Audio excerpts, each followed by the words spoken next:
Guarantee ଦେଉଛି କାଗଜରେ ସେ ମହିଳାର ନାମ ଲେଖିକି ଜାଳି ଦିଅନ୍ତୁ, ତାର ନିଦ ହଜିଯିବ। 1 ଘଣ୍ଟାରେ ରୁମ୍କୁ ଡାକିବ, ଯାହା ଚାହିଁବେ ତାହା କରିବ।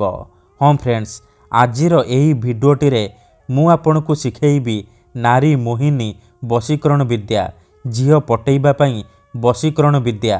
ଏହି ବଶୀକରଣ କରିବା ପାଇଁ ଆପଣଙ୍କୁ କୌଣସି ପ୍ରକାର କଷ୍ଟ କାମ କରିବାକୁ ପଡ଼ିବନି କିମ୍ବା କିଛି ବି ପଇସା ଖର୍ଚ୍ଚ କରିବାକୁ ପଡ଼ିବନି। କେବଳ ଯେଉଁ ଝିଅ ବା ମହିଳାକୁ ପଟେଇବାକୁ ଚାହୁଁଛନ୍ତି ତାର ନାମ କାଗଜରେ ଲେଖିକି ଜାଳିବାର ଅଛି। ଯେମିତି ଆପଣ କାଗଜକୁ ଏପଟେ ଜାଳିଦେବେ, ସେପଟେ ସେ ଝିଅ ହେଉ ବା ବିବାହିତା ମହିଳା ବିଚଳିତ ହୋଇ ଉଠିବ, ଆପଣଙ୍କ ପାଖକୁ ଆସିବା ପାଇଁ ବାଧ୍ୟ ହେବ, ଯାହା ଚାହିଁବେ ତାହା କରିବ, କୌଣସି ପ୍ରକାର ବାଧା ଦେବ ନାହିଁ। ନମସ୍କାର ଫ୍ରେଣ୍ଡସ୍, ଓଡ଼ିଆ ଫଣ୍ଡା ଚ୍ୟାନେଲକୁ ଆପଣମାନଙ୍କୁ ସ୍ୱାଗତ। ଆପଣ ସମସ୍ତଙ୍କର ଇଚ୍ଛା ଥିବ ନିଜ ପସନ୍ଦର ଝିଅକୁ ପଟେଇବା ପାଇଁ, ପଡ଼ିଶା ଘର ଭାଉଜକୁ ପଟେଇବା ପାଇଁ, ତାଠାରୁ ନିଜର ମନ ଚାହୁଁଥିବା କାମ ହାସଲ କରିବା ପାଇଁ। କିନ୍ତୁ ଇଏ ଏତେ ସହଜ ନୁହେଁ। ଏଥିପାଇଁ ଆଜିର ଏହି ଭିଡ଼ିଓଟିରେ ଆମର ତନ୍ତ୍ରଶାସ୍ତ୍ରରୁ ପ୍ରଚଣ୍ଡ ମହାଶକ୍ତିଶାଳୀ ବଶୀକରଣ ନେଇ ଆସିଛି, ଯାହାକୁ କରିଦେଲେ ଆପଣ ନିଜ ପସନ୍ଦର ଝିଅକୁ ମୁହୂର୍ତ୍ତକ ଭିତରେ ପଟେଇ ପାରିବେ। ପଡ଼ିଶା ଘର ସୁନ୍ଦରୀ ଭାଉଜକୁ ନିଜ ବଶରେ କରି ତାଠାରୁ ନିଜର ମନ ମୁତାବକ କାମ ହାସଲ କରିପାରିବେ। ଏହି ବଶୀକରଣ ଆପଣଙ୍କୁ ଦେଖିବା ପାଇଁ ସହଜ ଲାଗିବ, କିନ୍ତୁ ଇଏ ପ୍ରଚଣ୍ଡ ମହାଶକ୍ତିଶାଳୀ ବଶୀକରଣ। ଏହାର ପ୍ରୟୋଗ କେବେ ବି ଖାଲି ଯାଏନି। ଯିଏ ବି ଏହାକୁ ପ୍ରୟୋଗ କରିଛି 100ରୁ 100% ସଫଳ ହେଇଛି। ବର୍ଷ ବର୍ଷ ଧରି ଭାଙ୍ଗି ଯାଇଥିବା ପୁରୁଣା ପ୍ରେମକୁ ଫେରାଇ ଆଣିପାରିଛି। ଶାଶୁ, ନଣନ୍ଦ, ଦିଅର, ଭାଉଜ କାହାକୁ ବି ନିଜ ବଶରେ କରି ତାଠାରୁ ନିଜର ମନ ଚାହୁଁଥିବା କାମ ହାସଲ କରିପାରିଛି। ତେଣୁ ଆପଣ ବି ମୋ କଥା ମାନି କାଗଜରେ ସେ ଝିଅ ବା ମହିଳାର ନାମ ଲେଖିକି ଜାଳି ଦିଅନ୍ତୁ, ତାପରେ ଦେଖିବେ ଚମତ୍କାର। ଯେଉଁ ଝିଅ ପଟୁନଥିଲା ସେ ଝିଅ ଆପେ ଆପେ ପଟିଯିବ, ଆପଣଙ୍କୁ ଭଲ ପାଉଛି ବୋଲି କହିବ।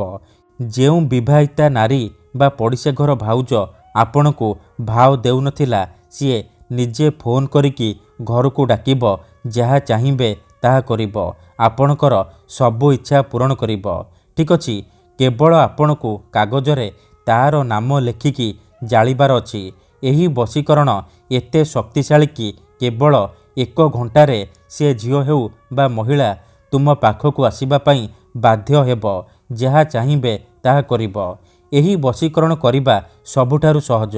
ଏହାକୁ ଆପଣ କିପରି କରିବେ, କେମିତି କରିବେ, ଏହାର ପ୍ରୟୋଗ ବିଧି କ'ଣ, ମୁଁ ଆପଣଙ୍କୁ ଶିଖେଇବି।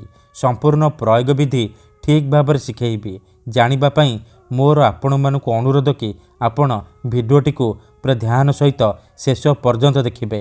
ଅଧାରୁ ଛାଡ଼ିକି ପଳେଇଲେ କିମ୍ବା କାଟି କାଟି ଦେଖିଲେ ଆପଣ କିଛି ବି ବୁଝିପାରିବେନି। ପରେ ଆପଣ କମେଣ୍ଟ କରିବେ, ଗୁରୁଜୀ ଆପଣଙ୍କର ବଶୀକରଣ କାମ କରୁନି। ତେଣୁ ମୋର ଆପଣମାନଙ୍କୁ ଅନୁରୋଧ କି ଆପଣ ଭିଡ଼ିଓଟିକୁ ପୁରା ଧ୍ୟାନ ସହିତ ଦେଖନ୍ତୁ, ପ୍ରୟୋଗ ବିଧିକୁ ଠିକ୍ ଭାବରେ ବୁଝନ୍ତୁ, ତାପରେ ଆପଣ ବଶୀକରଣ କରିବା ପାଇଁ ଯିବେ। କାହିଁକି ନା ଏହି ବଶୀକରଣକୁ ପ୍ରୟୋଗ କରି ହଜାର ହଜାର ଲୋକମାନେ ଲାଭବାନ ହେଇଛନ୍ତି, ନିଜ ପସନ୍ଦର ଝିଅକୁ ମୁହୂର୍ତ୍ତକ ଭିତରେ ପଟେଇ ପାରିଛନ୍ତି।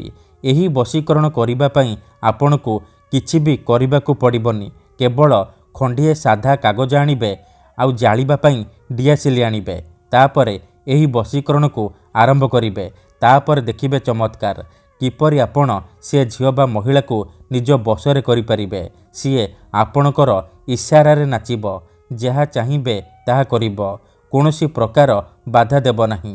ଠିକ୍ ଅଛି, ବିଧିଟି ଜାଣିବା ପୂର୍ବରୁ ଯଦି ଆପଣ ଆମ ଚ୍ୟାନେଲକୁ ନୂଆ ଆସିଛନ୍ତି, ତେବେ ଦୟାକରି ଚ୍ୟାନେଲକୁ ସବସ୍କ୍ରାଇବ୍ କରି ପାଖରେ ଥିବା ବେଲ୍ ଆଇକନ୍କୁ ମଧ୍ୟ ଦବାଇ ଦିଅନ୍ତୁ, ଯାହାଦ୍ୱାରା ଆମେ ଯେଉଁ ବି ଭିଡ଼ିଓ ଅପଲୋଡ଼ କରିବୁ ସର୍ବପ୍ରଥମେ ଆପଣ ଦେଖିପାରିବେ ଆଉ ତାହାର ଲାଭ ପାଇପାରିବେ। ଆଉ ଗୋଟିଏ କଥା ମନେ ରଖନ୍ତୁ, ମନରେ କୌଣସି ଖରାପ ଉଦ୍ଦେଶ୍ୟ କିମ୍ବା କୌଣସି ଖରାପ କାମ ପାଇଁ ଆପଣ ଏହି ବଶୀକରଣକୁ ପ୍ରୟୋଗ କରିବେନି। ଯଦି ଆପଣ ସତରେ ସେ ଝିଅକୁ ଭଲ ପାଉଛନ୍ତି, ତାକୁ ବିବାହ କରିବାକୁ ଚାହୁଁଛନ୍ତି, ତେବେ ଆପଣ ଏହି ବଶୀକରଣକୁ ପ୍ରୟୋଗ କରିବେ। ଅନ୍ୟଥା ମନରେ କୌଣସି ଖରାପ ଉଦ୍ଦେଶ୍ୟ କିମ୍ବା କୌଣସି ଖରାପ କାମ ପାଇଁ ଆପଣ ଏହି ବଶୀକରଣକୁ ପ୍ରୟୋଗ କରିବେନି। ଠିକ୍ ଅଛି, ତେବେ ଚାଲନ୍ତୁ ଜାଣିବା ଏହି ବଶୀକରଣ ବିଧିକୁ ଆପଣ କିପରି କରିବେ। ମନେ ରଖନ୍ତୁ, ଏହି ବଶୀକରଣ ବିଧିକୁ ଆପଣ କେଉଁ ବି ବାରରେ କରିପାରିବେ, କିନ୍ତୁ ଯେବେ ବି କରିବେ ରାତିରେ ଶୋଇବା ପୂର୍ବରୁ କରିବେ। ବିଧିଟି କରିବା ପୂର୍ବରୁ ଭଲ ଭାବରେ ହାତ ଗୋଡ଼ ମୁହଁ ଧୋଇକି ସଫା ବସ୍ତ୍ର ପିନ୍ଧିକି ଆପଣ ଏହି ବଶୀକରଣ ବିଧିକୁ ଆରମ୍ଭ କରିବେ। ପ୍ରଥମେ ଆପଣ କ'ଣ କରିବେ, ଖଣ୍ଡିଏ ସାଧା କାଗଜ ଆଣିବେ ଆଉ ଜାଳିବା ପାଇଁ ଡିଆସିଲି ଆଣିବେ। ତାପରେ କୌଣସି ଏକ ଜାଗାରେ ଦକ୍ଷିଣ ଦିଗକୁ ମୁହଁ କରିକି ବସି ପଡ଼ିବେ, ଯେଉଁଠାରେ ଆପଣଙ୍କୁ କେହି ଦେଖିବେନି କିମ୍ବା ଅଧାରୁ ଡାକିବେନି। ପ୍ରଥମେ ଆପଣ କ'ଣ କରିବେ, କାଗଜରେ ସେଇ ଝିଅ ବା ମହିଳାର ନାମ ଲେଖିବେ ଯାହାକୁ ଆପଣ ନିଜ ବଶରେ କରିବାକୁ ଚାହୁଁଛନ୍ତି। ଝିଅ ବା ମହିଳାର ନାମ ଲେଖିସାରିବା ପରେ ସେ କାଗଜକୁ ଡାହାଣ ହାତ ପାପୁଲିରେ ରଖିବେ ଆଉ ଆଖି ବନ୍ଦ କରିକି ସେଇ ଝିଅ ବା ମହିଳାକୁ ମନେ ମନେ ଭାବିବେ। ତାହାର ମୁହଁକୁ ନିଜ ମନରେ ଭାବିବେ। ତାପରେ ଏହି ମନ୍ତ୍ରକୁ 7 ଥର ପଢ଼ିବେ। ଓମ୍ କ୍ରିଂ କ୍ରିଂ ଆମୁକସ୍ୟ ଆମୁକସ୍ୟ ହୁଂ ବଶ୍ୟମ୍ କୁରୁ କୁରୁ ସ୍ୱାହା। ଏଠାରେ ଆମୁକସ୍ୟ ଜାଗାରେ ଆପଣ ସେଇ ଝିଅ ବା ମହିଳାର ନାମ କହିବେ ଯାହାକୁ ଆପଣ ନିଜ ବଶରେ କରିବାକୁ ଚାହୁଁଛନ୍ତି। ମନ୍ତ୍ରକୁ 7 ଥର ପଢ଼ି ସାରିବା ପରେ କାଗଜରେ 3 ଥର ଫୁଙ୍କିଦେବେ। ତାପରେ ସାଙ୍ଗେ ସାଙ୍ଗେ ସେ କାଗଜକୁ ଜାଳିଦେବେ। ସାଙ୍ଗେ ସାଙ୍ଗେ ଆପଣ କାଗଜକୁ ଜାଳିଦେବେ। କାଗଜଟି ଜଳିବା ମାତ୍ରେ ସେ ଝିଅ ବା ମହିଳା ଉପରେ ପ୍ରଭାବ ପଡ଼ିବା ଆରମ୍ଭ ହୋଇଯିବ। 1 ଘଣ୍ଟା ଭିତରେ ସେ ଆପଣଙ୍କ ଆଡ଼କୁ ଆକର୍ଷିତ ହେବାକୁ ଲାଗିବ। ଧନ୍ୟବାଦ।